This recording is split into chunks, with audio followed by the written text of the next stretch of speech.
alhamdulillahnya Bang Dik Doang ini sekarang kan sudah menginjakan kakinya ke jalan hijrah. Masih belajar terus karena emang hobinya belajar. Dari yang tadi kita dengerin, belajar dan belajar. Nah, memutuskan untuk hijrah itu apakah karena tadi merasa membohongi di masa jaya-jayanya itu atau gimana? Enggak, kalau aku lihat hijrah itu kan perjalanan sebuah hati ya. Ya. Hijrah itu adalah proses ya. Proses itu adalah perubahan. Perubahan itu yang menandakan kita hidup. Kalau kita hidup takut akan perubahan, sesungguhnya kita sudah mati. Atau kita tetap hidup dalam kemiskinan jiwa dan hati. Ini kameramen juga harus berubah. Dia pengen belajar juga lighting, dia pengen juga belajar audio. Lama-lama dia punya studio. Lama-lama juga dia belajar tentang gimana making program. Kan gitu ya. Jangan dia stay di situ aja. Banyak istri yang mengatakan, papa sudah berubah. Jangan-jangan mama yang nggak berubah. Makanya kesejatian adalah perubahan itu sendiri. Berubah men, berubah. Ayo kita berubah. Orang menyebutnya hijrah gampangnya gitu. Jadi emang mindsetnya kita harus berubah gitu. Iya karena terlalu indah men, dunia ini diciptakan Allah tuh terlalu indah lah. Kita indah kan di Indonesia ini. Lo pergi ke Eropa, keindahannya luar biasa lagi. Lo pindah lagi ke Afrika, luar biasa lagi. Aku rasa sayang kalau kita hanya menikmati satu bidangnya. Yang satu itu ya cuma lillahi ta'ala aja. Benar. Nah tapi pada saat momentum hijrah itu siapa yang membimbing Bang Dik Doang? Bang Ganteng Permanen. Percaya nggak percaya ya, gue ini tahun 97 gue pernah dimimpin sama Allah. Gara-gara gue selalu pakai bahasa ibunya bahasa. Gue ngomong sama Allah bahasa Indonesia. Allah apa sih hebatnya sholat? Kenapa orang harus sholat? Apa itu kiamat? Kenapa orang mencari perempuan yang cantik di atasnya cantik lagi?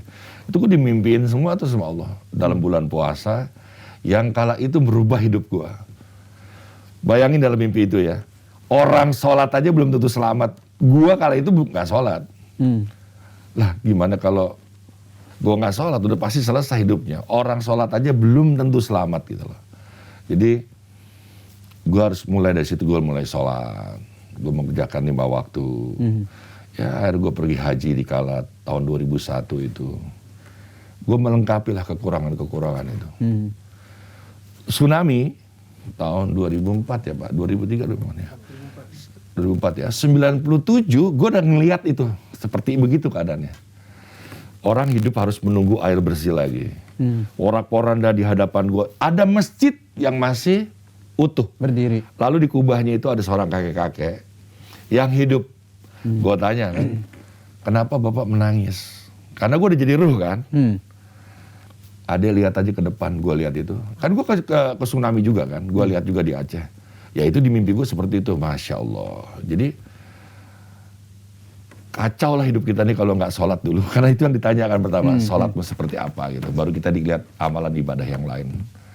Aku rasa teman-teman bisa mohon kepada Allah. Allah kan ya Sami yang maha mendengar. Minta aja sama dia petunjuk. Jadi yang membimbing ya dirinya Bang Dik Doang sendiri? Enggak, jadi gini.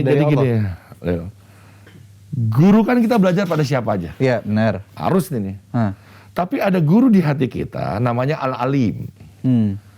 Yang maha berpengetahuan. Jadi bukan katanya-katanya. Allah tuh sering bicara. Sama lo, sama gua, mau kesini. Kok ban kempes? Allah kan bilang jangan pergi dulu. Coba lihat di dapur mungkin ada sesuatu yang belum kamu matikan. Tapi kita tidak ikro aja. Allah tuh sering bicara banget.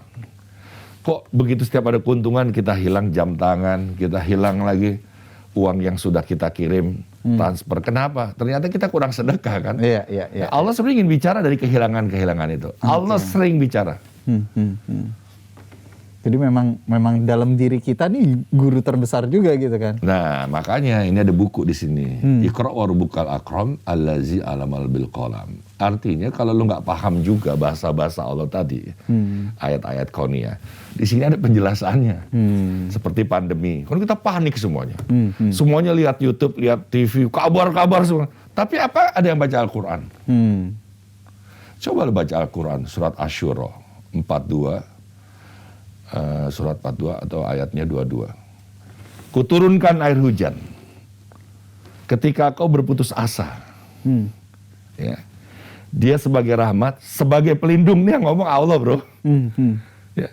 Jadi kalau di saat pandemi tahun 25 Februari tahun kemarin, sampai sekarang masuk bulan Rajab, hujan tuh nggak habis-habisnya. Tapi ada nggak orang yang berpikir pandemi ditebar di semesta raya, tapi lu nyari obatnya di apotek? Aneh nggak lo? Orang tua kita kan suruh mandi hujan. Jadi gue kalau ada apa-apa, gue hanya mengimani ini, gue percaya ini, gue tahu ada corona, tapi gue tidak akan bisa terkalahkan dengan ini. Gue mandi hujan. Kemarin gue sama anak yang 6 tahun, 4 tahun, 4 tahun, 1,5 tahun, mandi hujan gue. Oke. Karena Gue menagih janji sama Allah tanpa ada transaksi. Gue nggak boleh perhitungan sama dia, tapi gue percaya itu. Sakit tadi gue sedikit tenggorokannya. Gue keluar 2:30 pagi. Secara kebenaran kan kita sama-sama nikmati deh. Start 3:30 suka ada turun hujan, pas tahajud ya. Gue mandi itu, gue minum airnya. Shit, ya, selesai. Karena rahmat dari Allah. Iyalah, akulah yang menurunkan air hujan itu. Yang bilang aku tuh siapa? Allah. Jadi omong kosong. Kita percaya Al-Quran, tapi kita perbuatannya nggak sejalan. Kayak nggak mengimani gitu ibaratnya.